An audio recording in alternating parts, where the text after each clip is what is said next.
Hey all welcome to குலலகம்.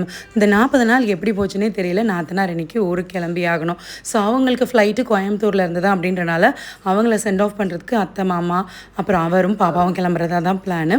And எப்படியோ அவள் கிளம்புறதுக்குள்ளே அத்தை பாயின்னு நான் சொல்ல வச்சுருவேன் அப்படின்னா அதுக்கேற்ற மாதிரி அவள் கிளம்புறதுக்குள்ளே தம்பிக்குட்டியும் பேசிட்டாரு. அத்தை பாய் மாமா பாய்னு சொல்லி அவங்களையும் சென்ட் ஆஃப் பண்ணிட்டாரு. இந்த 40 டேஸ் நிஜமாகவே எப்படி போச்சுன்னே எங்களுக்கு ஞாபகமே இல்லை. பெருசாக எங்கேயுமே நாங்கள் ஊர் சுற்றலை.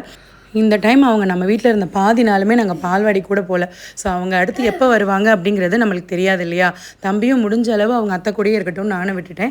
பாப்பா பிறந்ததுலேருந்து அவங்களுக்கு மேரேஜ் ஆகிற வரைக்கும் பாப்பா கூடவே தான் இருந்தாங்க. பட் தம்பிக்கு அந்த மாதிரி கோகி கூட டைம் ஸ்பெண்ட் பண்ணுறதுக்கு கிடைக்கலன்றனால பெரும்பாலும் அவங்க வீட்டில் இருந்தாங்க அப்படின்னா நாங்கள் வெளியவே போக மாட்டோம். அண்ட் நல்லாவே டைம் ஸ்பெண்ட் பண்ணியாச்சு. அண்ட் இந்த லீவு முடிஞ்சு அவங்க கிளம்பும் போது எல்லாருக்குமே கொஞ்சம் கஷ்டமாக தான் இருந்துச்சு. ஏன்னா நெக்ஸ்ட் அவங்க எப்போ வருவாங்க அப்படிங்கிறது அவங்களுக்குமே தெரியாது. இந்த தடவையுமே ஒரு சடன் பிளானாக தான் வந்தாங்க. ஸோ அவங்க கிளம்பும் போது கொஞ்சம் சோகமாக இருந்தாலும் பட் ஹாப்பியாக அவங்கள சென்ட் ஆஃப் பண்ணியாச்சு. இதே மாதிரி நாளைக்கு வேறு ஒரு vlogல பார்க்கலாம்.